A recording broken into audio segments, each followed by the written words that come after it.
vamos a ver dónde estamos y a dónde queremos llegar. Abra todo el mundo su programa, por favor, por la página 12, martes 24, la parte de arriba, martes 24. Resulta que hoy es martes 24 de octubre. Entonces, ahí se indica lo que deberían de haber hecho ustedes para hoy. Y si alguien está retrasado, si alguien is behind, que dicen los anglosajones, tiene que ponerse, por favor, al día cuanto antes. Porque para hoy, martes 24, tenían que haber llegado hasta la página 239 del libro La acción humana de Ludwig von Mises. Yo, como ustedes saben, voy por atrás explicando los aspectos más importantes y relevantes y los epígrafes más trascendentales, que son aquellos que les voy a preguntar en el examen final. Y que ya saben, la clave entre ustedes y yo es cuando dice, debajo del programa, de cada tema del programa, dice memorizar. Esto significa, no que lo tengan que memorizar todo, que todos se lo tienen que saber, sino que eso cae en el examen final. ¿Qué es lo que voy a explicar yo? Vayan a la página anterior, páginas 10 y 11. Hoy voy a terminar la parte de método, tema 5, y vamos a empezar con el tema 6 y el tema 7. Es decir, que voy a llegar hasta el día 11 de octubre. Y mañana es un día ciertamente especial, porque voy a venir con el profesor Guido Hülsmann, de la Universidad de Angers, en Francia, que va a ser uno de los ponentes en el Congreso de Economía Austriaca, el 7º, que organizamos entre la Universidad de Lübeck de Hamburgo y la Rey Juan Carlos. Y va a venir conmigo y estará aquí. El año pasado le dejé que diera una clase, pero este año no lo voy a dejar, porque aunque es un gran austriaco, es un poco tibio socialdemócrata en algunos ámbitos y me lió el gallinero. Total, que voy a dejar aquí tranquilo, que aprenda cómo se explica la utilidad marginal, que la explicaremos con todo detalle, y luego me lo llevaré a cenar, pero bien, le invitaré a champán francés y a caviar, para impresionarle, y que esté el hombre bien, empiece bien el jueves. Ya saben que el jueves hay un acto académico previo al comienzo del Congreso. Aunque, como bien dice Cervantes, y tantas veces he repetido, alabanza propia envilece, resulta que todo llega en la vida, y a las 11 de la mañana, en el salón de grados del edificio departamental, se presenta el libro homenaje que me han regalado por sorpresa 52 académicos de primera fila de todo el mundo, en 2 tomos, publicado por Macmillan Palgrave. En el acto estará presidido por el rector de esta universidad, el decano de la facultad y el director del departamento. Yo estaría ahí callado, y si me dicen al final que diga unas palabras, diré solo una, o mejor dicho 2, porque es todo en inglés. Thank you. Y si me dicen, hombre, extienda usted el discurso, pues lo duplicaré, diré thank you very much, me volveré a sentar callado. Bien.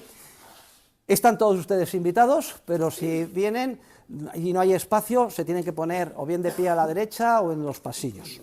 Pero yo creo que es una oportunidad única, esto solo sucede cada 100 años, o sea que a mí eso no se va a volver a repetir.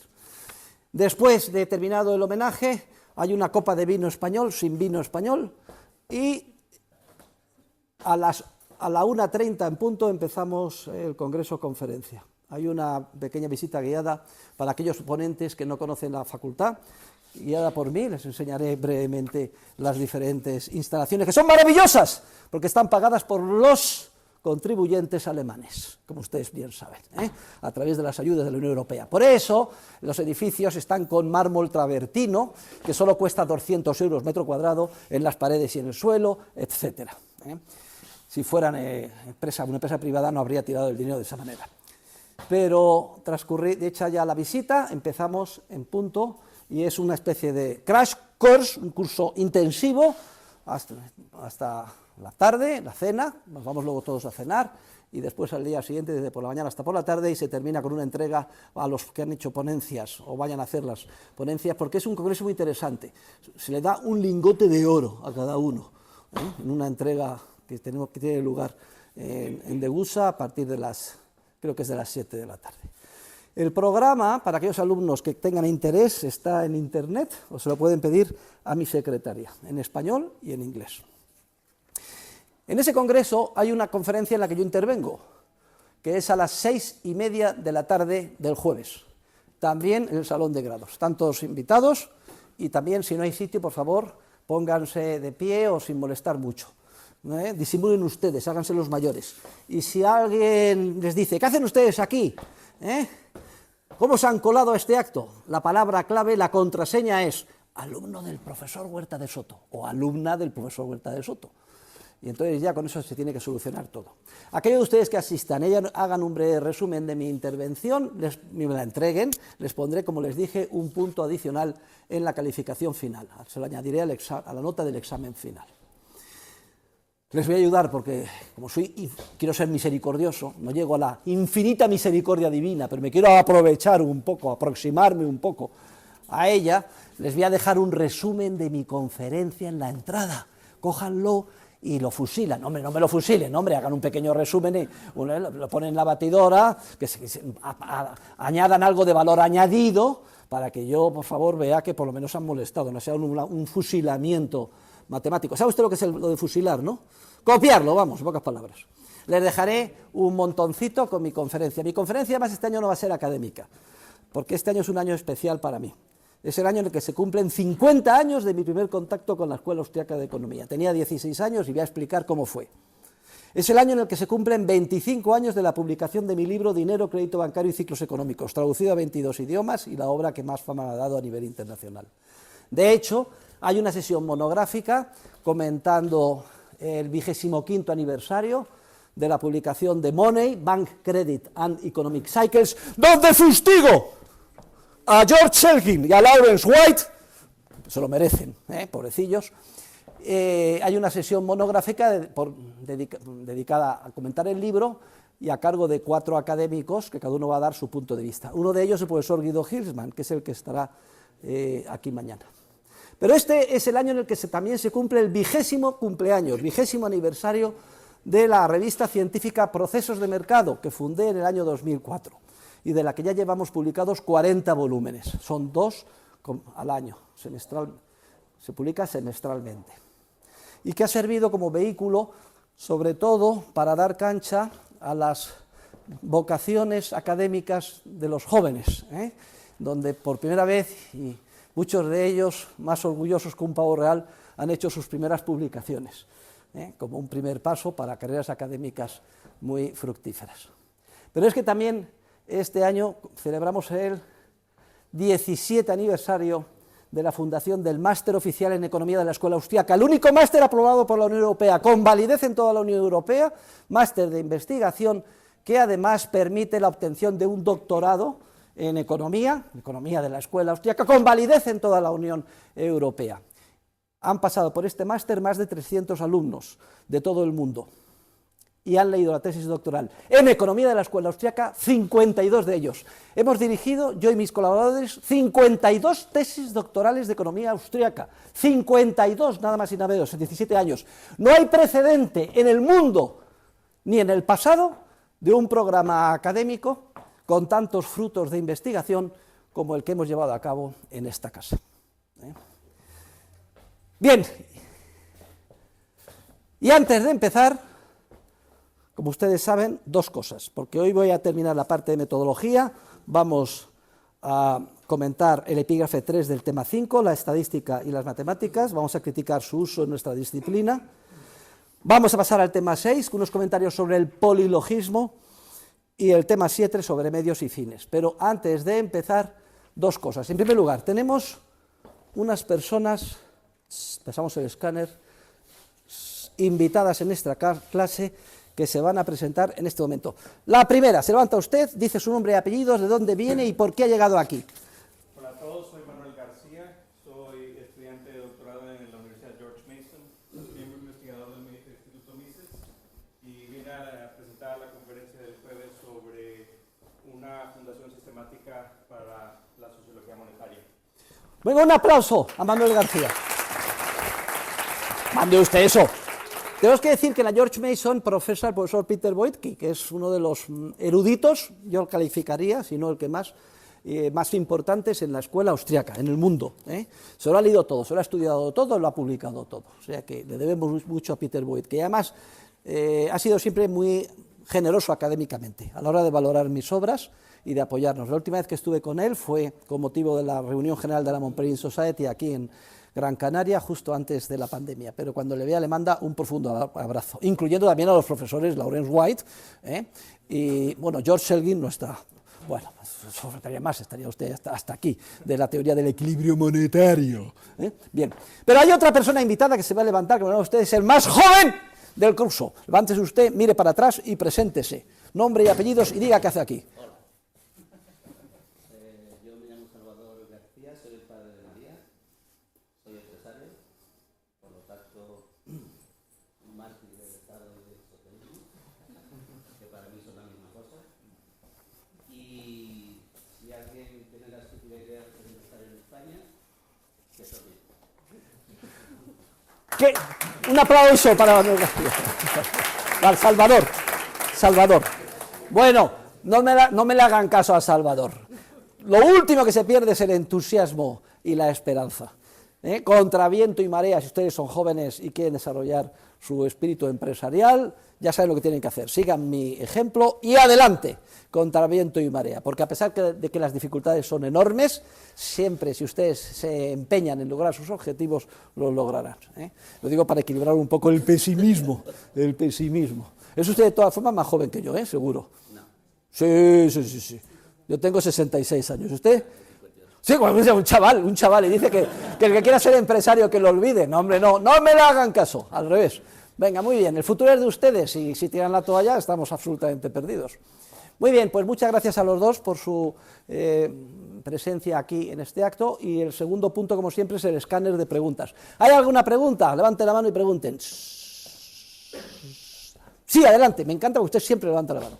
No, yo recordarme solo que tiene que explicar la contrastación empírica del hipotético de... Ah, sí, que se me olvidó. No sabe cómo se lo agradezco el otro día. Se lo dije luego en el seminario que me lo recordara al comenzar la clase. Muy bien, como saben, el otro día presentamos y criticamos el positivismo o cientismo. Definíamos el cientismo utilizando la definición de Hayek como la indebida aplicación del método de las ciencias de la naturaleza al ámbito de las ciencias sociales. Y veíamos que los cientistas, que es un término que no está reconocido por el diccionario de la Real Academia, el que está reconocido es el término cientificismo o ciencismo.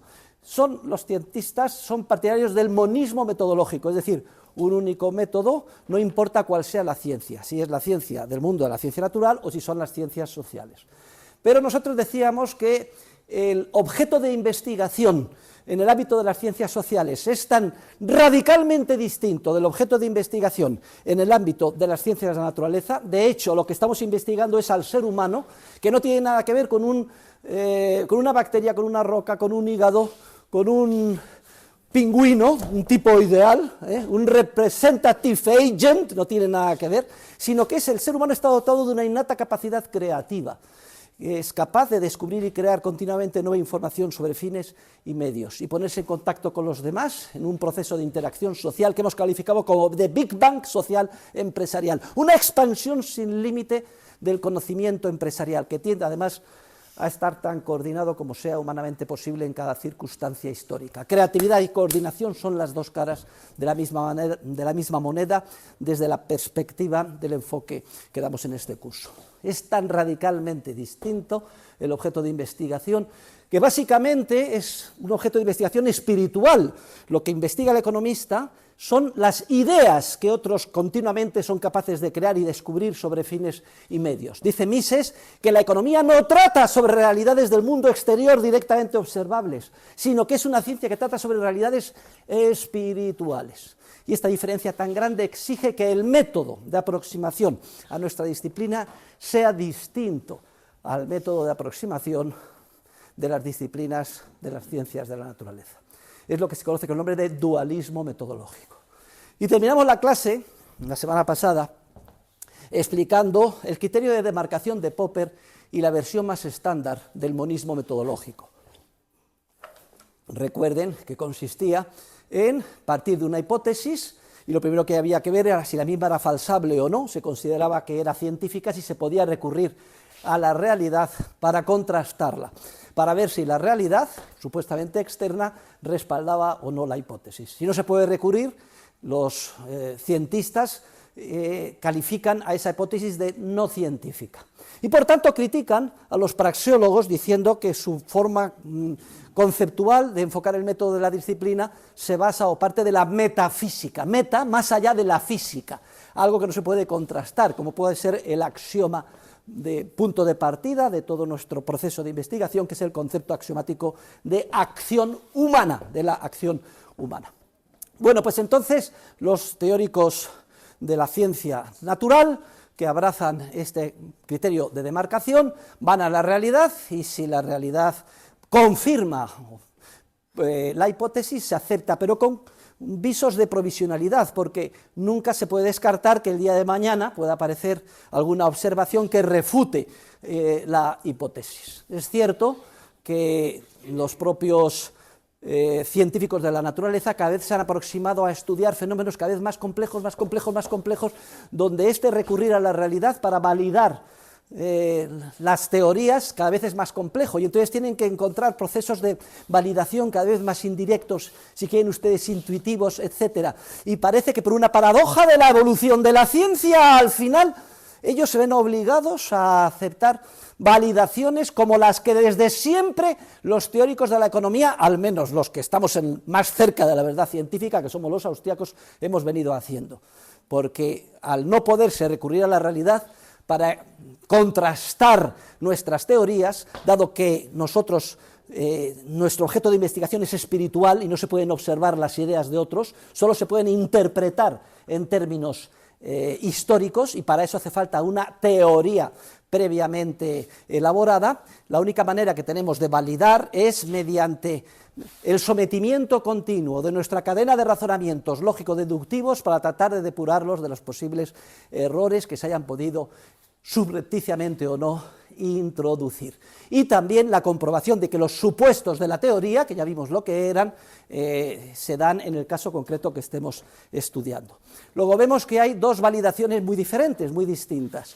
Los científicos de la naturaleza, en principio, pretenden hacer experimentos de laboratorio, dejando todo lo demás constante, en la medida en que ello sea posible, aún reconociendo que realizan aportaciones en ámbitos cada vez más complejos, que les aproxima a las, entre comillas, miserias del científico social, pero con un hándicap tremendo, y es que por muchas dificultades que tenga de contrastación el científico social, que no puede hacerlo nunca, sin embargo tiene una ventaja que compensa esa dificultad, y es que el científico social comparte la naturaleza del observado, es decir, es un ser humano como aquellos a los que trata de estudiar sus acciones humanas, y por eso dispone de un conocimiento de primera mano por introspección que le permite ya de entrada avanzar, dar pasos de gigante respecto del conocimiento científico de lo que está analizando. Mientras que el científico natural, aunque se aproxime cada vez a fenómenos más complejos en los que no se pueden hacer experimentos de laboratorio y se vea obligado a hacer validaciones más indirectas, intuitivas, etcétera, nunca compartirá la naturaleza del objeto observado. Es decir, no es un agujero negro, ni una partícula infinitamente pequeña, ni un átomo que se fusiona, ni sabe de primera mano cómo se hace, cómo son o cómo sienten los átomos cuando se fusionan, por decirlo de alguna manera más o menos jocosa. Luego se me olvidó el otro día explicarles que el proceso de validación del científico natural, el estándar, el ortodoxo, el que ellos sedicentemente dicen que llevan a cabo, luego en la práctica tampoco lo llevan a cabo, consiste en intentar recurrir a la realidad para ver si la realidad respalda o no la hipótesis científica. Si la respalda, se acepta, aunque sea provisionalmente, si no, se rechaza. Cosa que en el ámbito de las ciencias sociales no se puede llevar a cabo, a pesar de todas las apariencias de los trabajos científicos. Se publica en la mayor parte de las revistas JCR en el ámbito de la economía como una torpe copia de la metodología del mundo ajeno de la física.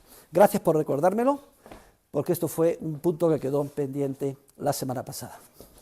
Manuel ya sabe más o menos que todo esto se lo sabe por dónde, que es lo que explicamos, se lo puedo imaginar, la semana pasada. Muy bien, vamos a hablar de estadística y de economía, pero muy brevemente. perdón, de estadística y de matemáticas, pero muy brevemente. Y tenemos que hablar de estadística y matemáticas, y eso es uno de los epígrafes finales, creo que el epígrafe 3 del último tema de metodología, porque tradicionalmente en todos los programas de estudio de la ciencia económica, pues hay asignaturas, y a veces de manera muy profusa, de matemáticas y de economía. Además son legión los colegas míos que se empeñan en cultivar y desarrollar nuestra disciplina en términos matemáticos, hasta el punto de que, por ejemplo, el famoso Mas Colell, economista español, bueno, perdón, insulto, él se dice economista catalán, está procesado, es de los que ahora sí lo amnistían por malversación de fondos, pero es un muy distinguido economista a nivel mundial en el ámbito de la economía matemática. Y él reconoce en su libro de texto de economía, casi de gordo, dice: esto es un libro de matemática aplicada, no tiene nada que ver con la economía, no sé, lo que queremos es aplicar métodos matemáticos. Hay una legión de economistas que desarrollan o pretenden desarrollar nuestra disciplina en términos estrictamente matemáticos. Ya vimos las razones de la sociológica, de sociología del conocimiento, por la que esto es así. El complejo de inferioridad que tienen los científicos sociales frente a los de la naturaleza, la demanda social por predicciones de tiempo y lugar determinadas,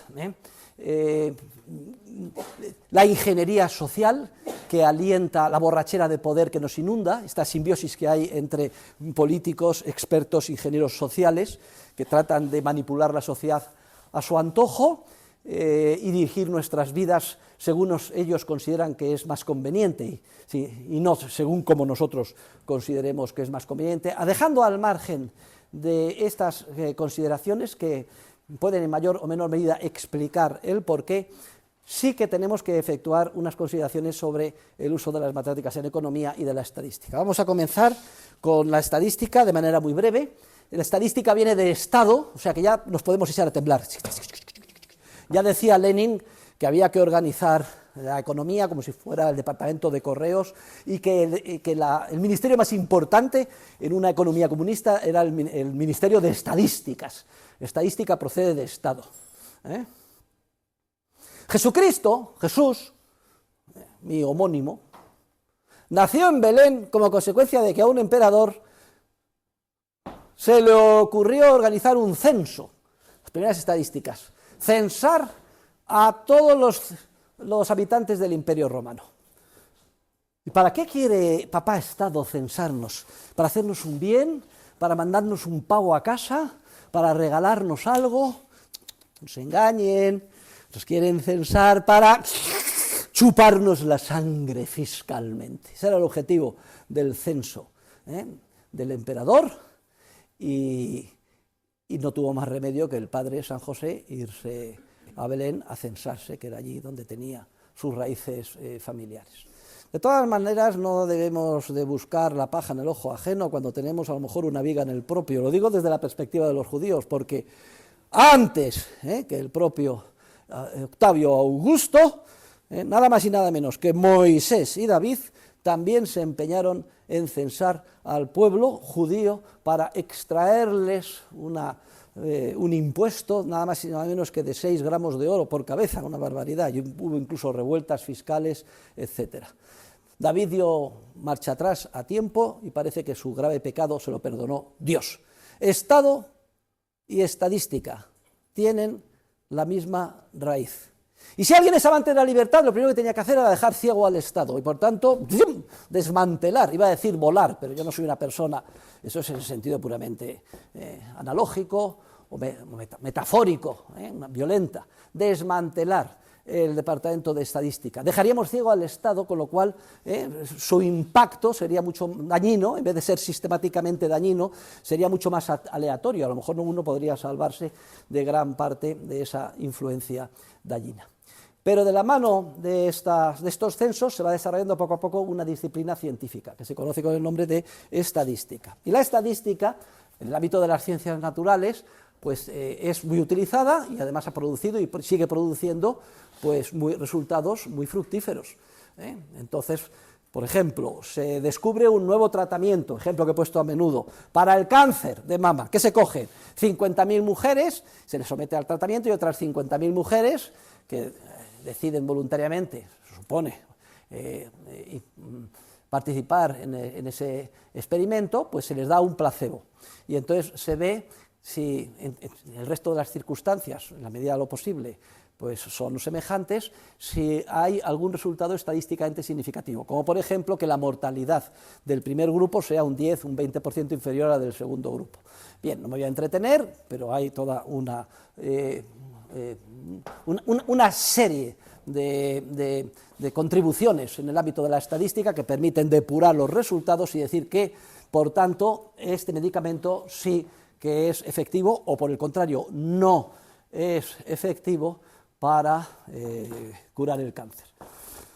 Otro ejemplo, por ejemplo, los intentos de utilizar el ARN mensajero para curar enfermedades. Se ha intentado en 12 enfermedades y en las 12 ha fracasado. Fracasado como la copa de un pino.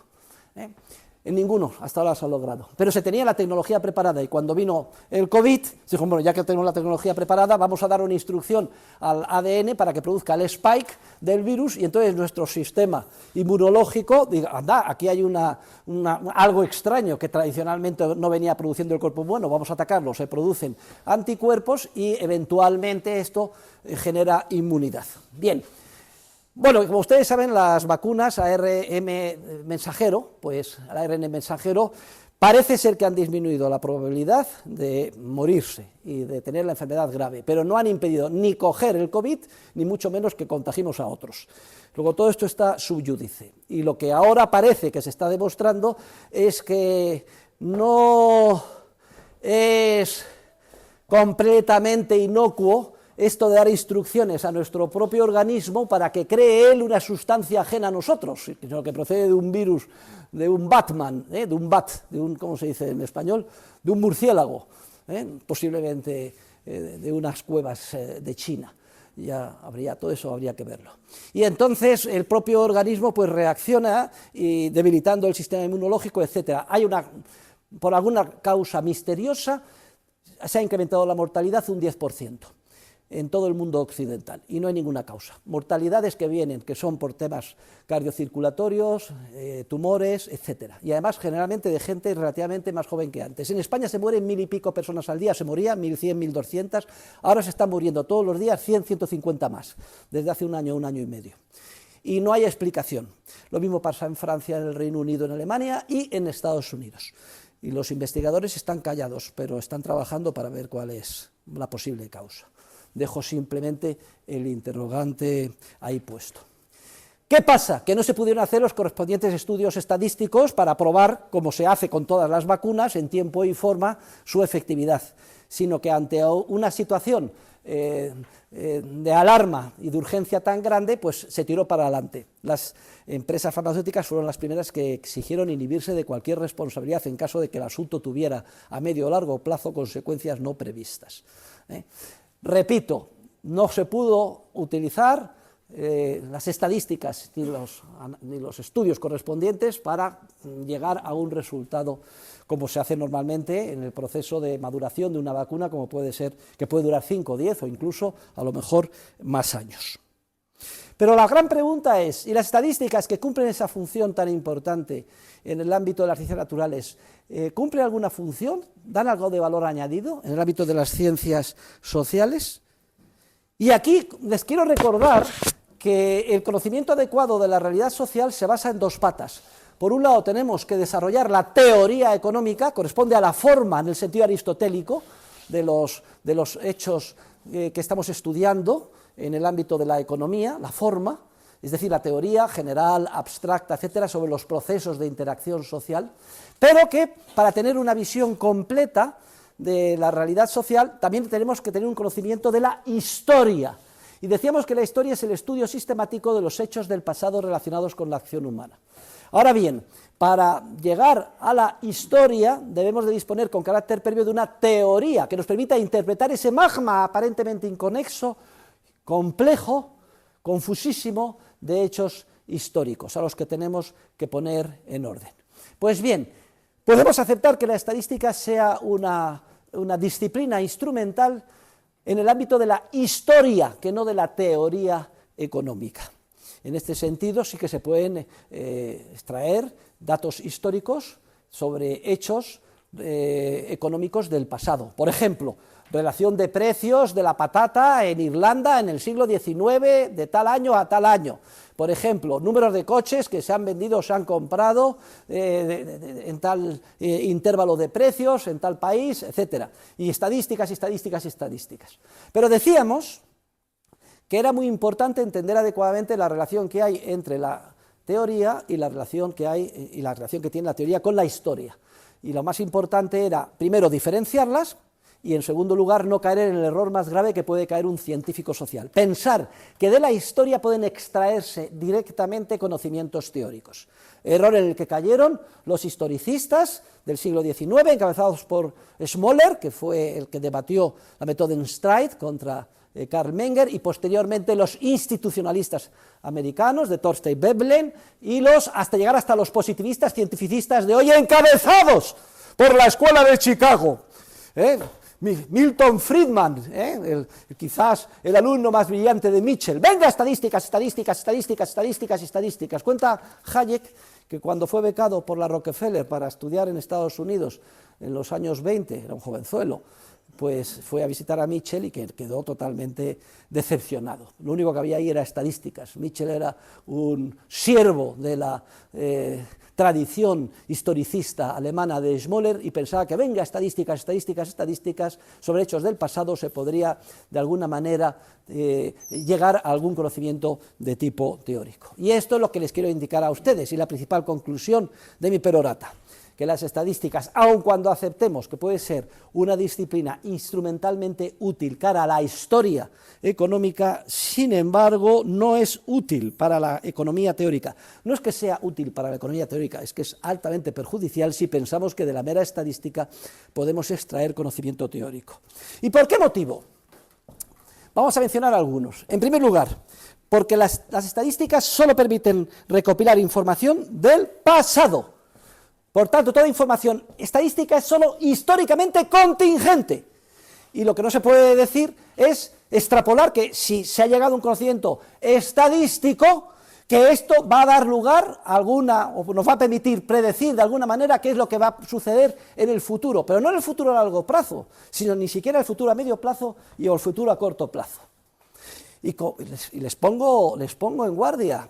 Continuamente nos están manipulando con estadísticas. Enciendan ustedes cualquier telediario, especialmente cuando no hay noticias así muy dramáticas y hay que rellenarlos la media hora, siempre una estadística.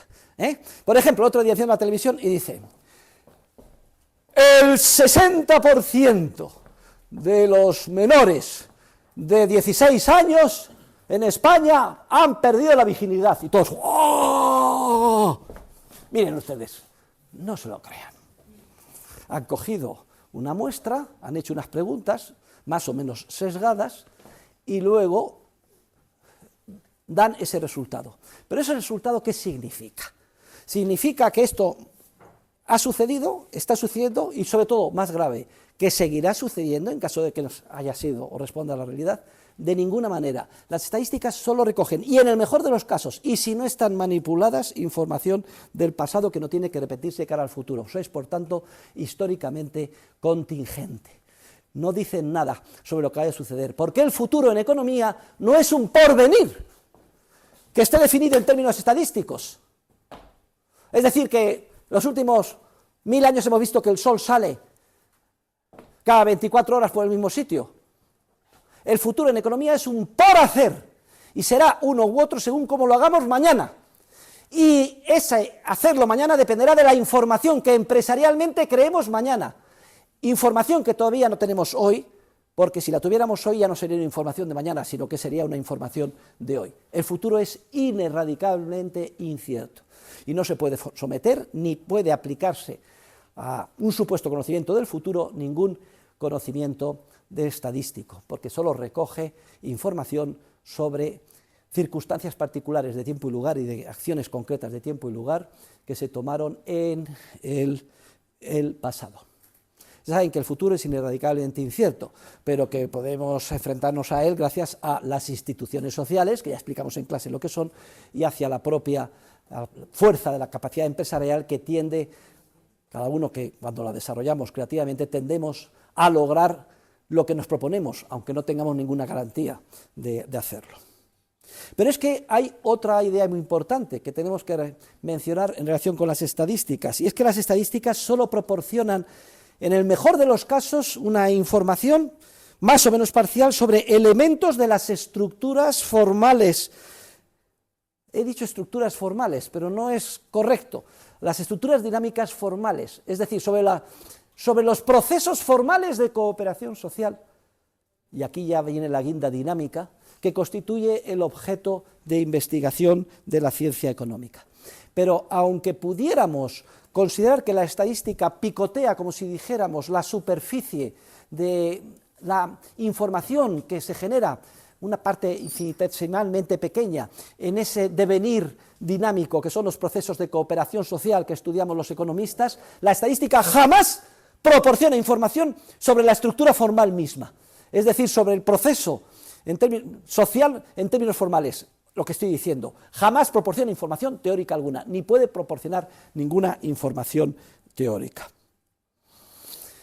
La gran tragedia es que, como dice Hayek, y además esto insistió en ello mucho en su discurso de recepción como Premio Nobel de Economía, es que para poder recoger información estadística en el ámbito de la economía hay que acotarla en base a unos conceptos agregados, como pueden ser el nivel general de precios, M1, M2, M3, y les llenaríamos la cabeza de conceptos estadísticos.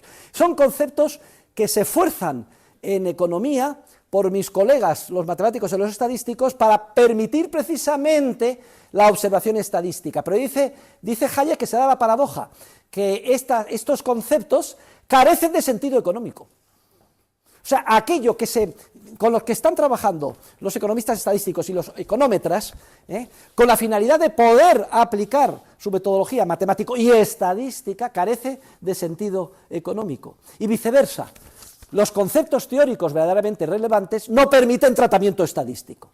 La discusión sobre este tema y el desarrollo es brillantísimo, lo tienen ustedes en el discurso de recepción de Hayek, el discípulo más dilecto de Mises, el autor de nuestro libro de texto titulado, si no me equivoco, The Pretense of Knowledge, la pretensión del conocimiento, que pronunció en Estocolmo, Suecia, en 1974, cuando le dieron el premio Nobel.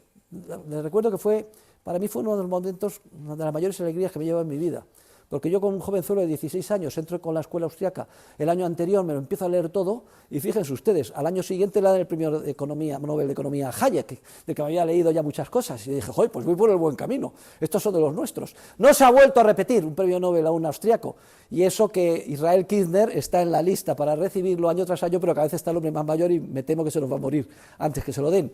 Pero prefieren dar el premio Nobel a lo políticamente correcto, sin que esto suponga ningún desdoro. La última mujer que lo ha obtenido es por estadísticas sobre los sueldos de las mujeres. ¿Para qué? Para descubrir el Mediterráneo.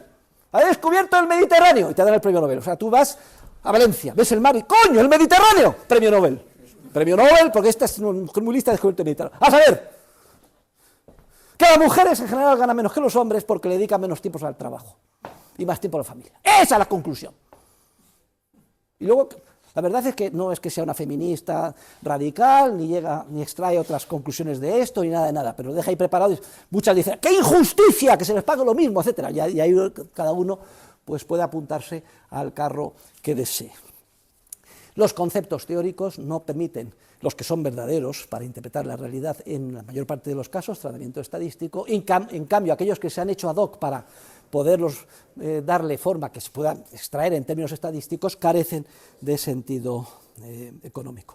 Por ejemplo, Lachmann también hace una cita muy curiosa, dice, es que todas las teorías económicas son ceteris paribus, la vamos a ver juntos, son leyes formales. ¿Cómo les diré a ustedes? Más bien de tendencia. Ceteris paribus significa, en latín, a igualdad de circunstancias. Un incremento de la demanda, lo veremos, tiende a hacer subir el precio, pero no hay ninguna garantía. Podemos ir a hacer una observación, ver que hay un aumento muy grande en la demanda y que, sin embargo, en vez de subir el precio, cae. ¿Es que la realidad refuta la teoría? Jamás. La teoría es, como dice Mises, apodícticamente cierta, universalmente válida, siempre que se den sus supuestos. En cualquier momento en el pasado, en el presente o en el futuro, y en cualquier lugar del universo, donde haya un ser humano creativo. Luego, joder, si vemos que en vez de subir los precios bajan, ¿será que hay otro factor? Tendremos que buscar que ha neutralizado el efecto del aumento de la demanda, como por ejemplo que simultáneamente ha habido un incremento tan grande de la cosecha que más que lo ha compensado y ha hecho que los precios bajasen. Jamás la realidad puede refutar un conocimiento teórico en el ámbito de la economía cierto, jamás. Pero estas leyes que desarrollamos y vamos a construir juntos en economía son leyes que permiten como mucho hacer predicciones de tendencia, predicciones cualitativas o teóricas. Hayek las denomina pattern predictions, como la que he dicho. Que a igualdad de circunstancias, un aumento de la demanda tiende a hacer subir el precio, pero no permiten efectuar predicciones cuantitativas de tiempo y lugar. Luego, Lachman, que es en este sentido también fue profesor en la Universidad de Nueva York, dice que las estadísticas utilizan precios de mercado, y los precios de mercado no son precios de equilibrio, son precios que continuamente están cambiando. Mises dice que son como los copos de nieve, que caen, se derriten y desaparecen. Conllevan una información muy valiosa, porque mientras caen y se están derritiendo, los empresarios pueden observarlo y, por tanto, desarrollando su perspicacia empresarial, tomar acciones con más probabilidades de éxito cara al futuro, es decir, utilizando los precios del pasado como la materia prima que les permite llevar a cabo lo que se conoce con el nombre del cálculo económico, es decir, la estimación a valor de precios de mercado de las diferentes alternativas o cursos de acción que se abren o que ellos descubren, y utilizar la que creen que les va a producir, a igualdad de circunstancias, más beneficio. Pero claro, si usted está extrayendo estadísticas sobre precios del pasado, que son siempre precios de mercado de desequilibrio, nunca están en el equilibrio, jamás podría, y esto es otra contribución de Hayek, ello servir de ningún fundamento para eventualmente obtener leyes teóricas de tipo formal, como por ejemplo las que pretenden nuestros colegas cientificistas, que utilizan la matemática en el ámbito de la economía, centrados en siempre el modelo de equilibrio, sea general o parcial, aunque sea un equilibrio dinámico, un Dynamic Stochastic General Equilibrium Model, que es lo mismo pero metiendo muchos subíndices T1, T2, T3, T4, una caricatura del tiempo donde estamos en vez de seres humanos creativos, agentes representativos que son pingüinos. ¿Saben ustedes lo que son los pingüinos? Van todos, se tira un pingüino y detrás todos, todos los pingüinos. A eso han reducido al ser humano en sus modelos. Y en esos modelos están metiendo, como fit, alimentándolos, cuando quieren en sus trabajos econométricos enriquecerlos con información del pasado sobre precios de mercado que están en continuo desequilibrio, como dice Hayek. Pero no solo es que estén en continuo desequilibrio, sino que proceden de planes humanos contradictorios. Ya dijimos que la gran maravilla del proceso social es que todo desajuste entre el comportamiento de un ser humano y otros, y esto es algo que tiene que producirse porque somos 8.000 millones de seres humanos, cada uno de su padre y de su madre, con una infinita variedad de gustos, fines, una capacidad creativa, de nueva información sobre fines y medios. Continuamente surgen descoordinaciones o desajustes, es decir, que uno actúa por un lado de manera contradictoria como actúa el otro. Pero dijimos que la gran maravilla del proceso social es que todo desajuste se plasma en una oportunidad latente de beneficio, que está ahí para ser descubierta por un empresario, sean los que están cerca o un tercero. Se da cuenta del desajuste y ¿qué es lo que hace? Compra barato, vende caro, y entonces, como consecuencia de eso, se coordina y se fija un precio de mercado que queda ahí como información para el cálculo económico ulterior. Entonces, no solo es que esos precios que se meten en los estudios históricos sean precios continuamente cambiantes o de desequilibrio, sino que además reflejan acciones contradictorias de los seres humanos. Se coge una estadística, el PIB, y en el PIB se mete, voy a poner un ejemplo para que ustedes lo visualicen, las casas construidas en Gaza, el PIB de Gaza, y también se meten las bombas construidas por Gaza y Israel. Oiga, es que son contradictorios, es que las bombas se van a utilizar ¡bum!, para destruir las casas. No, las dos cosas forman parte del PIB. Hemos visto que se compran y venden las bombas y se compran y venden las casas. ¡Cojonudo! Esto inventado. ¡Hola! PIB, cojonudo. ¿Qué hace el PIB? Oiga, pero si los planes son contradictorios, cuantas más bombas las utilizarán para destruir las casas. ¿Sí o no? Ah, eso no me importa, la estadística suma todo, etcétera. Las estadísticas se utilizan para manipular. En la extinta Unión Soviética se hacía un plan quinquenal que quería planificar la economía. Y siguiendo la enseñanza de don Carlos Marx y de Lenin. Por cierto, Lenin fue el fundador de la universidad en la que me concedieron mi tercer doctorado honoris causa. Universidad Financiera del Gobierno de la Federación Rusa, fundada por Lenin en 1919. Triunfa la revolución bolchevique y cuando eso se convierte en un caos dicen, joder, aquí tenemos que hacer un presupuesto, venga, llamen a los funcionarios del ministerio para hacer un presupuesto y saber, no había ninguno, ¿por qué? Dígame usted. Los hemos fusilado a todos. Y los que no se han fusilado han huido. Total, que tuvo que crear una universidad para empezar desde cero. ¿Qué es esa? La vida da muchas vueltas, luego cayó el comunismo, vino Yeltsin, y a mí, antes de Putin, aunque ya estaba Putin en el poder, el año España-Rusia, me llamaron y me dieron mi doctorado honoris causa. Ahí lo tengo. Esto puede devolvérselo a Putin. Mi mujer dice, no seas tonto, a ver si te van a dar una pastilla radioactiva y mueres. Pero ahí lo tengo puesto, lo pueden ver en el departamento en ruso y en inglés. Entonces, el plan quinquenal, pues además daba premios, establecía unos objetivos muy ambiciosos a las diferentes industrias y los gerentes tenían que cumplirlos, y el que conseguía el objetivo le daban un premio muy grande, la Orden de Lenin, y salía en la televisión y le recibía el primer ministro, etcétera, ¿no? Bueno, entonces año tras año, porque lo único que les interesaba eran las estadísticas, ¿no? Pues ganaba el gestor del gasoducto, que mandaba el gas de Siberia a Moscú. Porque es que este lo hacía tan perfecto que iba el contador, de un contador, iba tan deprisa el contador, iba tan perfecto y además llevaba tan bien el gas que fundía el contador de lo rápido que iba, uno y otro, venga, orden de Lenin un año, orden de Lenin otro, orden de Lenin. Porque solo se fijan en la estadística, y otra vez, coño, esto, el doble que el año pasado.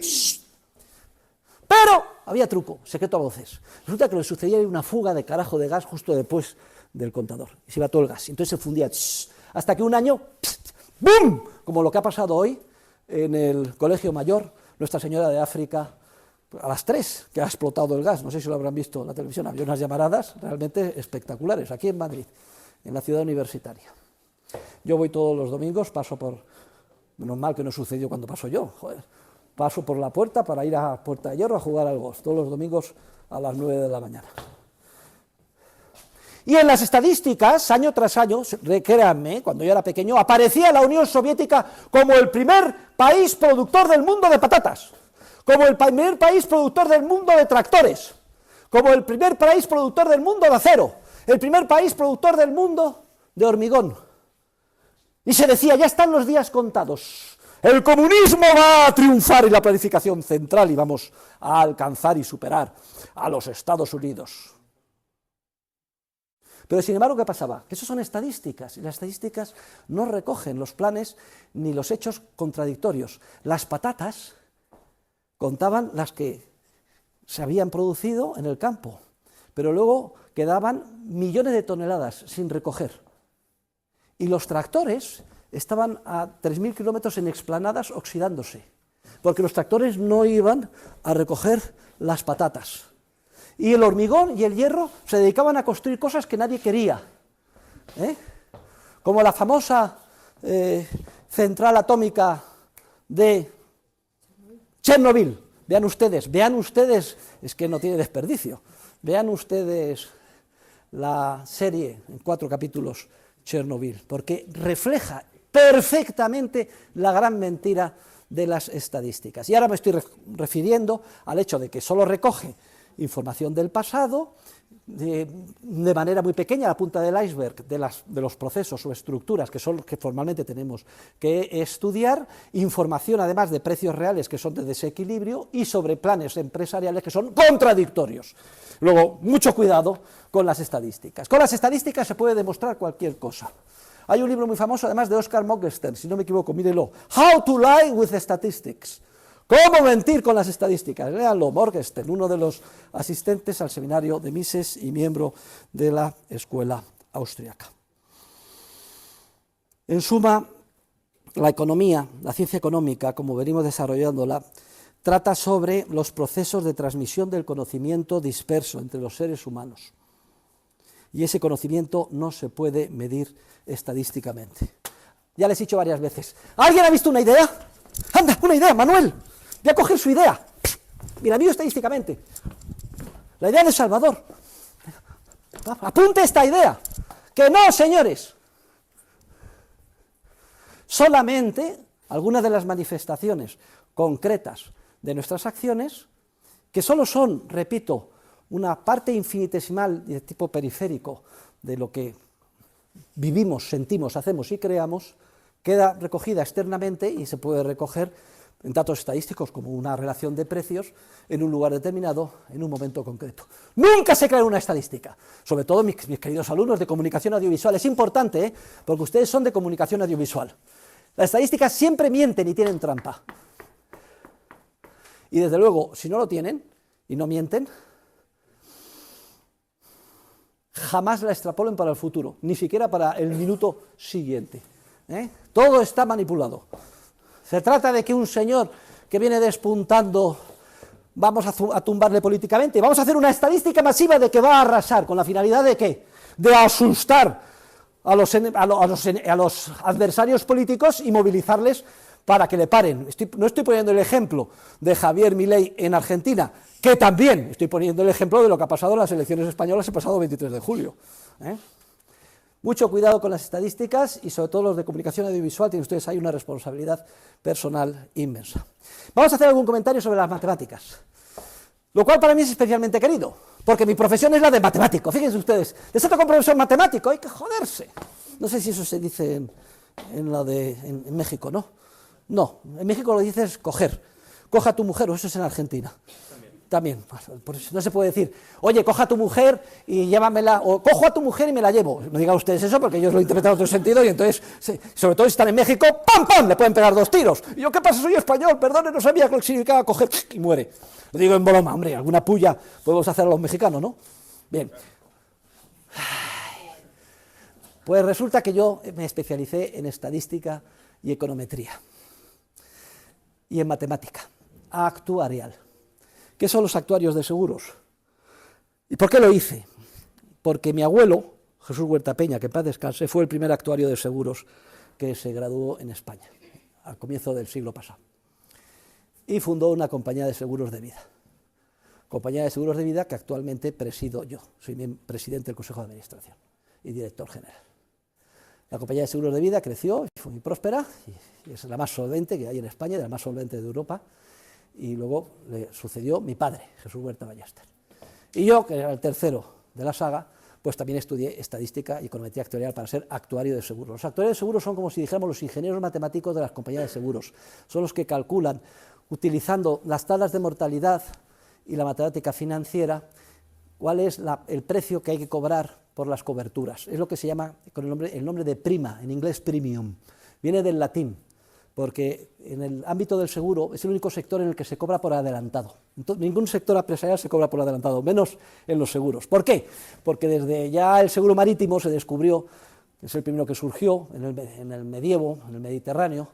Tiene ahí el Consulat de Mar, los primeros contratos en Barcelona sobre el seguro marítimo. Se descubrió, bueno, pues que si se aseguraba un barco del riesgo de que no volviera, cosa que era relativamente frecuente por tormentas, ataque de piratas, etcétera, pues que había que pagar por adelantado, y entonces cada uno de los armadores, que es como se llaman los propietarios del barco, ponía, 1 de cada 10 no va a llegar, pues ponía la 10ª parte del valor y la dejaba separada, y luego cuando ya volvían 9, al que tenía la mala suerte de que le había tocado la China, de que había perdido el barco, pues le indemnizaban, y así surge el seguro marítimo. Se descubrió que si no se pagaba por adelantado, primero, premium, pues que cuando llegaban los 9 barcos y le había tocado la China al 10 y había que ir a los 9 que sí que lo habían recibido a por la indemnización, uno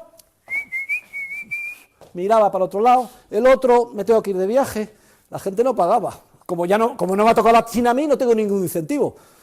La gente no pagaba, y por eso en el seguro hay que cobrar siempre por anticipado. Se le llama prima premium. Y hay que calcular en términos estadísticos y en términos matemáticos qué es lo que se va a cobrar. En el seguro de vida se utiliza una tabla de mortalidad. Esto forma parte del ámbito de la ciencia natural, de la biología.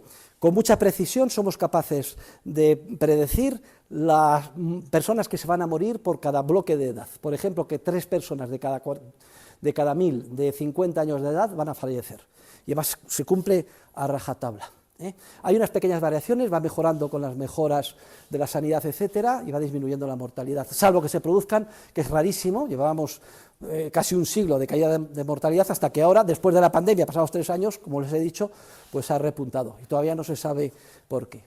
Y con esto calculamos matemáticamente las primas, luego hay que calcular lo que se llaman las provisiones matemáticas o las reservas, qué parte de lo que te dan tienes que guardar para hacer frente a las prestaciones futuras, y hay unas fórmulas, créanme, matemáticas complejísimas, y un seguimiento estadístico de lo más desarrollado, y yo me especialicé en ello. Por ello, cuando les hago estas observaciones es porque a mí se da una doble faceta. Se da la doble faceta de científico de la economía, investigador o académico de la ciencia económica dentro del ámbito de la escuela austríaca, pero también se da la faceta de actuario matemático de seguros, especializado en un sector concreto que se apoya en su construcción en el concepto de riesgo. Recuerden la gran diferencia entre el concepto de riesgo y el concepto de incertidumbre, en Mises, que no en Frank Knight. Bien, pues sabiendo a fondo el papel que puede cumplir y el éxito que puede lograr la matemática y la estadística en las ciencias naturales en general y en concreto en el ámbito de la biología y más concreto de la ciencia actuarial, porque sin él no podrían existir las compañías de seguros de vida ni podríamos asumir esos riesgos. Sabiendo esto, con mucho más conocimiento de causa, cuando me cambio la chaqueta y me pongo la chaqueta de académico de la ciencia social o de la ciencia económica, me doy cuenta, no solo, como dice Mises, que el uso de la estadística y sobre todo de la matemática no solo es que sea innecesario en el ámbito de las ciencias de la acción humana y de la economía, sino que es altamente perjudicial. Y ya les he explicado en mis breves observaciones sobre la estadística las principales razones. Veamos ahora en el ámbito de la matemática. Y la primera observación que quería decirles a ustedes es que mis colegas, tipo Mascolel, con todos sus libros de matemática aplicada, etc., no piensen ustedes que ellos razonan en términos matemáticos. Estarán más o menos chingados, pero no tanto, no son capaces. Nadie es capaz de razonar matemáticamente. ¿Qué es lo que hacen? Ellos lo que hacen es razonar con la lógica verbal, entre ustedes y yo. Y luego después le visten y le ponen el lenguaje matemático. Es así como lo hacen. Es decir, ¿cómo se lo podría explicar? Nadie piensa, ay, yo tengo directamente, sino, tienen así. Pero no solo en el ámbito de la ciencia social, en el ámbito, ya lo vimos en el ámbito de la física. Vimos el teorema de Gödel, lo hemos comentado en clase, que incluso el conocimiento más formalizado tiene siempre una base intuitiva no formalizable o tácita. Es el teorema de Gödel. Los grandes avances en el mundo de la ciencia física han sido siempre de intuiciones geniales, que luego a lo mejor con 20 o 30 años de desfase se han podido contrastar empíricamente. Por ejemplo, Einstein, la teoría de la relatividad, absoluta o relativa. No se contrasta hasta mucho después que él la formula, porque tuvo un destello de creatividad tácita. Lógica verbal, es que ni siquiera podemos pensar sin utilizar palabras. Luego después, eso sí, se viste matemáticamente, con formulación matemática. Si esto hace así, parece que se estaría violando uno de los principios científicos más importantes, que fue enunciado por un filósofo medieval que no es santo de mi devoción, pero que en esto sí acertó, que es Guillermo de Ockham. Es el principio de la navaja de Ockham, o el principio, si quieren ustedes, de la economía intelectual. Ockham nació en Surrey, vivió de 1298 a 1349.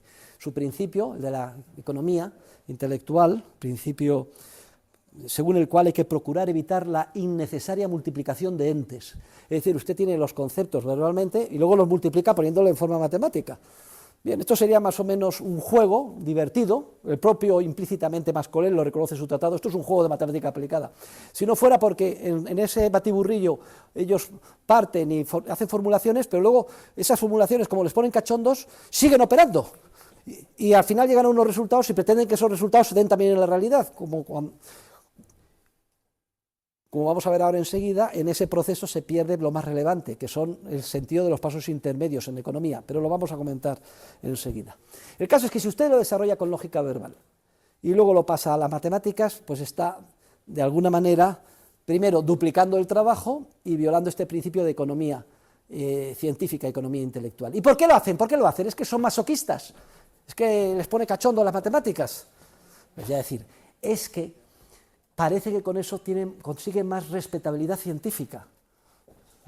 Si usted hace un argumento en el ámbito de la economía en términos verbales y luego, pues todo el mundo, como ya saben que la economía, dice Hayek, que estudia el orden más complejo que hay en el universo, el proceso de cooperación social, más que el más complejo que quepa imaginar en el mundo de la ciencia natural o de la física. Entonces la gente, paradójicamente, como no entiende nada de lo que le rodea, es víctima de ideologías y todo el mundo se permite dar su opinión particular.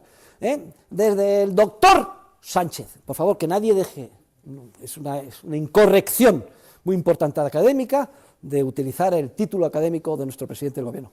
Desde el doctor Sánchez al Papa Francisco, me da lo mismo, hasta Perico de los Palotes, los sindicalistas, los políticos, cualquiera de ustedes, todo el mundo pontifica. De si hay que subir el salario mínimo, de si la masa monetaria, de si el tipo de interés sube, que si el objetivo del 2% es una innecesaria restricción y debía de ser un corsé, debía ser el 3 o el 4, ¿por qué no el 0? Todo el mundo tiene su opinión. ¿Por qué? Porque es tan complejo que no entendemos nada y todo el mundo se considera legitimado para dar su opinión. Ven, pero si todo esto lo pones en un complejísimo lenguaje matemático, ya has tapado la boca a todo el mundo, porque nadie entiende la matemática, salvo los 4 expertos de turno. Luego, miel sobre hojuelas. Consigo respetabilidad científica, me publican en artículos JCR, además callo a todo el mundo y luego con esta aureola del prestigio de lo que no se comprende, incluso influyo en los psicofantes que llevan la dirección de la borrachera del poder político que manipula nuestras vidas. Y además, misteriosamente, las conclusiones de mis modelos matemáticos respaldan lo que quieren hacer determinados políticos. Hablando de las matemáticas, en el máster, varios años yo he tenido alumnos que eran inspectores y altos funcionarios del Banco de España. Y tiene mucha gracia porque les preguntaba, ¿y usted qué es? Yo soy licenciado en Ciencias Exactas, en el Banco de España, ¿eh? ¿Y usted qué es? Yo soy, como mi hijo, la oveja negra de la familia, licenciado en Física Fundamental, especializado en agujeros negros. Y yo les preguntaba, ¿y qué hacen estos matemáticos y estos físicos en el Banco de España? Y me decían, que no se corra la voz, pero se lo voy a explicar. Nosotros estamos dedicados a ver los modelos matemáticos que nos presenta, por ejemplo, el señor Botín o la señora Botín hoy del Banco de Santander, que son complejísimos, y ver dónde nos la quieren meter en un subíndice o en un tal, porque cambia cualquier pequeño detalle en las fórmulas y entonces los requerimientos de capital se multiplican por 10 o se reducen a la 10ª parte. Y entonces lo que hay es una lucha entre el ratón y el gato. Todos manipulando las matemáticas con sus finalidades y sus agendas ocultas. Claro, los pobres empresarios privados tratando de defenderse del Estado y el Estado tratando de controlar y coger tajada. Imagínense usted, mire, cómo cojo yo, papá, cómo cojo papá Estado.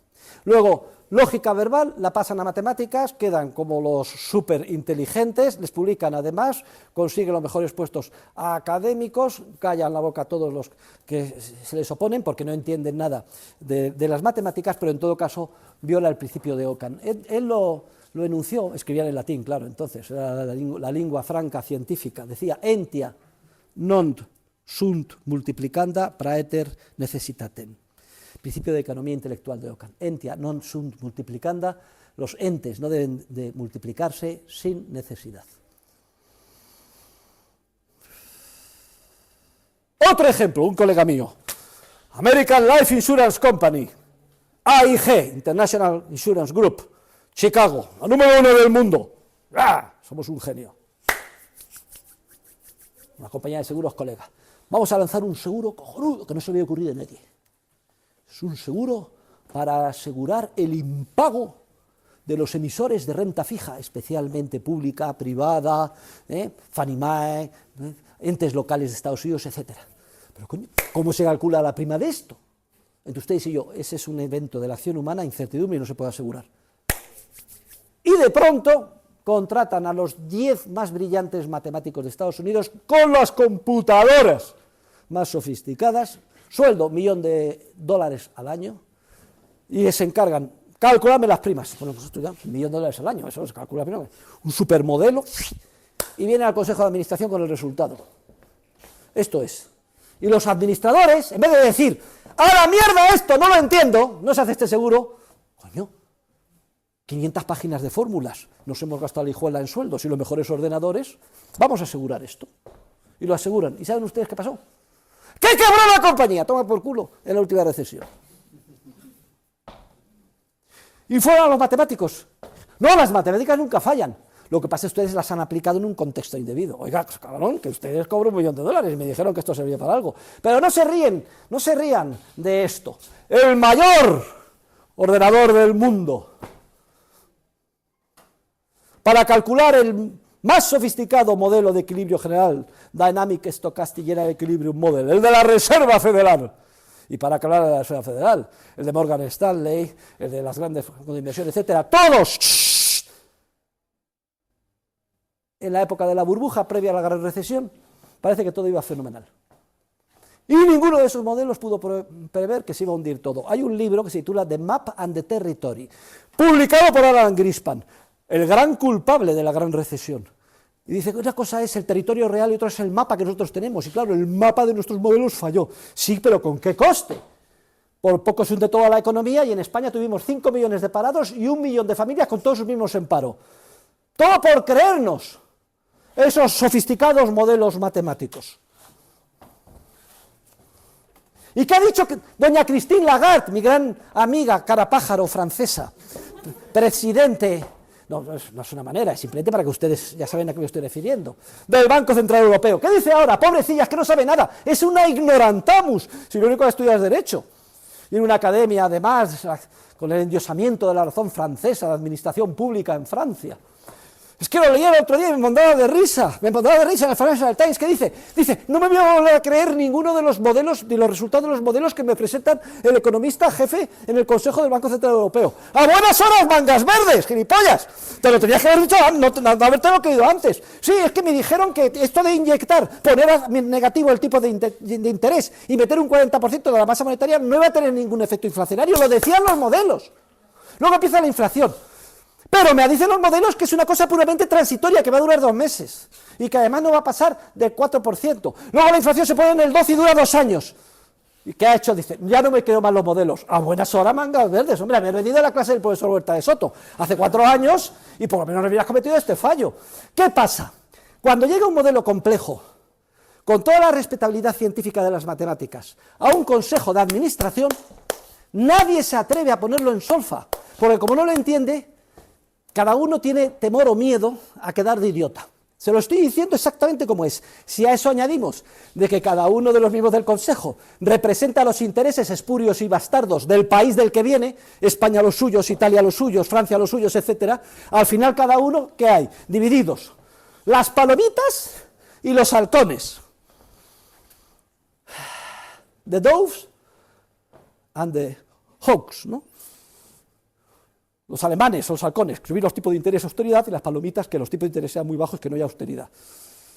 Las palomitas lideradas por Hernández de Cos, el español, del Banco Español de España, porque es mucho más importante, con independencia de tu posición política, aunque estés en contra de la izquierda del gobierno, hay que defender los intereses del país. Y a España lo que le interesa es dinero barato, tipo de interés cero, que nos compren toda la deuda, etcétera. Pan para hoy, hambre para mañana. Peligrosísimos los modelos matemáticos, sobre todo porque están rodeados de esa aureola de respetabilidad científica que los hace inatacables para la inmensa mayoría de los ciudadanos.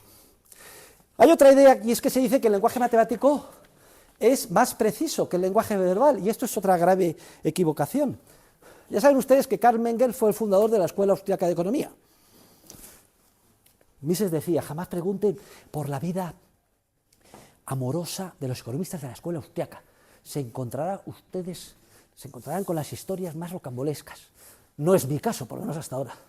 Bueno, pero resulta que Karl Menger siempre dijo que si tuviera 12 hijos, a los 12 hijos les mandaría a estudiar economía. Pues no estuvo 12 hijos. Resulta que se cepilló a la cocinera. No, es literalmente, o sea, que además era judía, que eso ya en Austria era la leche. La dejó preñada y tuvo un hijo. Karl Menger hijo, pero K con K, no con C. Y para joder al padre, el hijo no estudió economía, estudió matemáticas. Entonces, Karl Menger, el hijo, bueno, por cierto, fue tal el escandalazo que se produjo en Viena, porque claro, estamos hablando pues, de comienzos del siglo pasado, en 1910, etcétera, que se vio obligado por vergüenza torera a dejar la enseñanza. Dimitió como profesor, no podía ir a dar clases, porque la pitada iba a ser espectacular, ¿no? Y dedicó el resto de su vida a tratar de conseguir el acta de legitimación de su hijo ilegítimo, del emperador, cosa que por cierto sí logró, ¿eh? El emperador legitimó al hijo y lo pudieron escribir con su nombre. Todo esto que nos suena a chino hoy en día, claro, es que tienen que irse ustedes 150 años para atrás o 130 años para atrás para que lo entiendan. Pues entonces, el hijo de Karl Menger, el matemático, pues trata sobre este tema y llega a la siguiente conclusión. No sé dónde he dejado mis apuntes. Aquí está, sí. Dice, demuestra que el lenguaje verbal, que es el que hemos formado los seres humanos de manera evolutiva, ya explicamos la institución del lenguaje en su momento en clase, sin duda alguna es más general y flexible que el lenguaje matemático. Más general y flexible porque el lenguaje verbal, y esto es para los alumnos de comunicación audiovisual especialmente relevante, pues tiene los subjuntivos, tiene los condicionales, pero es que no solo se transmite información con el lenguaje, una simple mirada en un primer plano transmite muchísima información, ¿no? Eso es mucho más flexible y general que el lenguaje matemático, pero demuestra que de ninguna manera es menos preciso el lenguaje verbal que el matemático. El lenguaje verbal puede ser tan preciso como el más preciso de los lenguajes matemáticos, por definición. Luego es un mito eso de pensar que es que se gana precisión con el lenguaje matemático. Será usted, que es un burdo que no se quiere molestar en revisar bien sus razonamientos, sus silogismos, la aplicación de sus supuestos, etc. Pero es que además, y esto es lo que comentaba justo antes, en matemáticas los pasos intermedios carecen de sentido, o dicho de otra manera, solo tienen un sentido operacional. Vamos a ver, recuerden ustedes, han estado en el instituto hasta ayer, los alumnos de primero, los del máster también. Vale, lo que está a la derecha con signo más, igual pasa a la izquierda con signo menos. Los que están en un lado multiplicando pasan al otro y nos aprendemos una mecánica automática de tipo operacional matemática. Y cuando se nos pone el problema, ¿qué es lo que hacemos en matemáticas? Vamos operando, ¿no? ¿Sí o no? Y luego revisamos a ver si no me he equivocado en un paso. Esos pasos solo tienen sentido operacional. Y si el punto de partida es correcto y hemos operado correctamente, se supone que el resultado es correcto. Y eso solo es en el ámbito de la ciencia natural donde hay constancias. Porque en economía es justo lo contrario. Lo más relevante es el sentido económico, si existe o no, de los pasos intermedios. Y usted puede partir de un conocimiento o de un parámetro que considere cierto en economía, y luego le empieza a operar matemáticamente, con el automatismo operacional de las matemáticas, y llega a un resultado, no piense que ese resultado va a responder a lo que se da en la realidad, porque muy posiblemente en cualquier paso intermedio se haya perdido por completo el sentido económico. No sé si me explico. Y esto es algo que podemos, una y otra vez se produce en el ámbito de la economía. A los alumnos que solo van a dar este año economía no vamos a poder, si quieren investigarlo lo pueden ver en mis obras, o en las de Rothbard, etc. En el multiplicador keynesiano, en la teoría del exceso de capacidad. No hay prácticamente ningún ámbito en el que se haya aplicado un teorema matemático a la economía en el que no se cometa este error, que es forzar un resultado al que solo se ha llegado con el automatismo de la operativa matemática, porque esa operativa es correcta, forzarlo a la realidad. Es que es tan absurdo decir, bueno, el punto de partida coincide con la realidad económica, sí, pero luego me cierro los ojos y empiezo a operar matemáticamente. Y llega a este resultado, que es correcto matemáticamente. Digo, pues por cojones, tiene que darse en la realidad. ¡No se da! No se engañen, porque en la mayoría de los casos, en la infinita mayoría de los casos, no existe infinita mayoría de casos. Es absurda esa expresión. En la inmensa mayoría de los casos se corre el riesgo de perder el sentido económico, que es el que nos interesa, en esos pasos intermedios, por muy bien que hayamos hecho la operativa.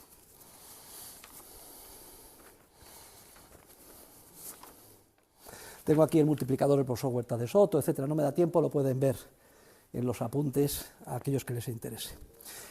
Otra idea importante, y es que las matemáticas es un lenguaje que surge a instancias de las exigencias del mundo de la ciencia natural y de la física, donde se dan los principios de constancia.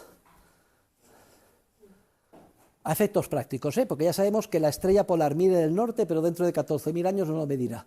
Es tan inmenso el universo que aunque está continuamente cambiando y no constante, y nosotros somos tan infinitamente pequeños que a efectos prácticos lo que nos rodea es constante. Y mañana, en el ámbito de la astronomía, se puede predecir a qué hora va a salir el Sol en cada latitud de la Tierra con 1 segundo de diferencia. Bien, pero no sabemos cuál es la causa última en el mundo de la ciencia natural y por tanto se dan relaciones funcionales. Ya saben lo que es una función, una correspondencia biyectiva entre dos conjuntos, el original y la imagen, donde hay unos elementos y unas correspondencias. Bien. Y como no se sabe cuál es la causa última, hay mutua determinación de fenómenos. Podemos poner una función. Estoy repitiendo lo que ya hemos visto en clase. I f de x o g o x g de y. No se sabe cuál es la causa última, ni siquiera sabe que sea la electricidad, que sea la energía. ¿Qué es la energía? No lo saben los físicos. Solamente en términos de explicarlo por alguna de sus manifestaciones, calor emitido, movimiento de fuerzas, etc. Energía procede del griego, del ámbito de la acción humana, significa acción vigorosa, energía. El ámbito de los Juegos Olímpicos y de los deportistas de los Juegos Olímpicos en la Grecia clásica. Entonces hay mutua determinación entre los diferentes fenómenos y no se sabe cuál es lo que determinan, y hay funciones, y lo que la ciencia avanza en el mundo de la ciencia natural tratando de encontrar regularidades cuantitativas o parámetros a esas fórmulas. Pero en el ámbito de la economía no funciona así. En el ámbito de la economía no hay ninguna función, no hay funciones de oferta, no hay funciones de demanda, ni funciones de ningún tipo. Primero, porque no existen ni se conocen los elementos del conjunto original, ni tampoco todos los elementos del conjunto imagen. Están continuamente cambiando como consecuencia de la creatividad empresarial. Pero no solo eso, lo que es más grave, las proyecciones tampoco existen y son constantes. Solamente si uno hace una fotografía del mundo, lo detiene, dice que se mueran todos los seres humanos. Lo que dijo Pareto: yo puedo construir toda la economía aunque desaparezca la raza humana, siempre y cuando todos y cada uno de los seres humanos me hayan dejado su correspondiente mapa de curvas de indiferencia a preferencia. Todo el fresco carrasco. Fotografía del mundo, moriros todos. Y entonces sí, hago funciones, constancia y desarrollo mis Dynamic Stochastic General Equilibrium Models. Pero claro, si se congela el mundo y nos morimos todos, entonces estoy irrelevante, porque ya no hay ningún problema económico que investigar ni que analizar. Las relaciones en economía son genético-causales. Se sabe el punto de partida, que es la acción humana, y la concatenación de efectos. Una acción humana, lo vamos a ver juntos, valoro más lo que tú tienes que lo que yo tengo y puedo darte. Y a ti te pasa lo mismo, pero en sentido contrario, valoras más aquello de lo que careces que tengo yo que lo que tienes. Nos damos cuenta empresarialmente de esto, oportunidad de ganancia. Y entonces salimos ganando si efectuamos un intercambio. Y al efectuar el intercambio, en unidades monetarias, se fija un precio de mercado. Está clarísimo la relación genético-causal. ¿Qué es lo primero? El precio o la cantidad. Lo primero es la valoración subjetiva. Darnos cuenta de la oportunidad de ganancia, entregar las cantidades, y lo último, el precio. En cambio, mis colegas de economía, matemáticos, ¿cómo razonan? Dicen, la cantidad X función del precio. Clarísimo. Mire, aquí lo tiene, X función del precio. El precio. Si el precio es muy alto, se demanda poco. Si el precio es muy bajo, se demanda mucho. Aquí está la función. Y todo el mundo dice, es claro, si a mí me suben el precio, demando poco. Si bajan el precio, demando mucho. ¿Vale? Luego, entonces, ¿cuál es la variable independiente y la variable dependiente? La cantidad, el precio es el que determina X, F de P. Si el precio es alto, es mucho, y si el precio es bajo, es poco. ¿De acuerdo? La cantidad que se demanda, dicen ellos, es función del precio que se pide. No existe esa función, ni se puede existir, salvo deteniendo el mundo y matando a todos los seres humanos, y evitando que haya ningún empresario que cree nada nuevo. Por eso no se menciona la función empresarial en ningún libro de texto, de los más prestigiosos. Pero les pregunta, bueno, ¿son los precios los que determinan las cantidades demandadas y ofertadas? Sí. Bueno, pues una pregunta, ¿y qué es lo que determina las cantidades ofertadas y demandadas? Le preguntamos a nuestro economista matemático, ¿se va a pensar? O sea, vamos a ver, he dicho que la cantidad viene determinada por el precio, ¿vale? ¿Y qué es lo que determina el precio? Que sería la variable independiente. Y f de x. X es, o sea, y es la cantidad. Y el X es el precio. ¿Y qué es lo que determina el precio? Se ponen a pensar y dicen, pues clarísimo, el precio lo determina la cantidad. Si hay mucha cantidad, que se oferta, el precio es bajo. Si hay poca cantidad, el precio es... Oiga, pero no ha dicho usted que son los precios los que determinan las cantidades. ¿Cómo dice ahora que son las cantidades? Las cantidades las que determinan los precios. ¿En qué quedamos? ¿Qué es antes, el huevo o la gallina? En pocas palabras, les estoy diciendo, como están utilizando el corsé ajeno del ámbito de la ciencia natural y el lenguaje matemático de la ciencia natural, que es un lenguaje funcional y no se conoce la causa última, caen en el vicio de la mutua determinación. No saben qué es lo que determina cada cosa, si son los precios los que determinan las cantidades o las cantidades los que determinan los precios. Mientras que el economista austriaco sí que sabe el origen de todo, la acción humana, las valoraciones, las cantidades que se intercambian, y lo último, que es la variable dependiente siempre, es el precio. Y por tanto, todo esto que les ponen ustedes aquí, no sé quién se lo habrá enseñado, es mentira. Vale.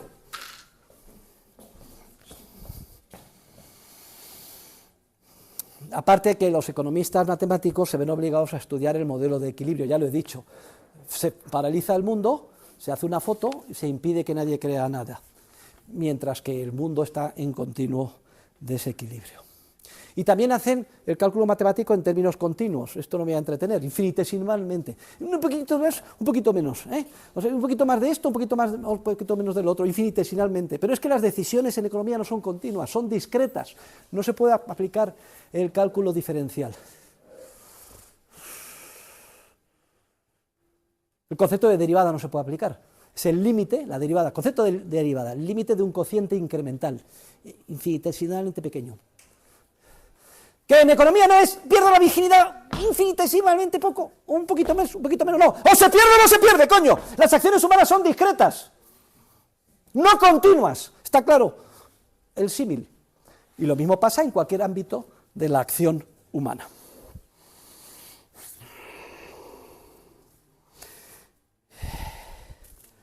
Y no me refiero por cortesía académica, no me voy a referir por cortesía académica, me están grabando, a la crítica de Lord Bauer, profesor de Economía del Desarrollo Económico en la London School of Economics prácticamente hasta su fallecimiento. ¿Qué dice? Que es que, oiga, no nos engañemos, al final los matemáticos, al final los economistas utilizan las matemáticas para vestir con apariencia científica sus teorías falsas. No quiero dar este argumento, pero no tengo más remedio que citar a Lord Bauer.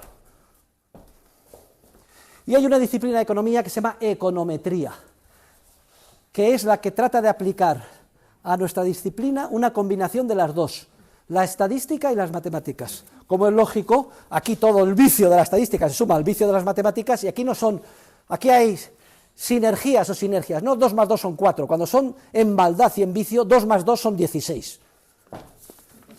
Pero bueno, tampoco voy a perder mucho tiempo criticando a la econometría. Se había puesto unas esperanzas inmensas a la econometría. Lean ustedes el artículo sobre econometría en el diccionario más estándar, el New Palgrave Dictionary of Economics, en 8 volúmenes. Hoy, sin embargo, la econometría está en franca decadencia. Se han hecho tan evidentes sus defectos por todos lados que ¡pah!, ha estallado, sobre todo después de la gran recesión y de estos fracasazos y falta absoluta reputacional de los bancos centrales y su endiosamiento de razón cientificista que ha quedado destruida y hace en ascuas en el suelo.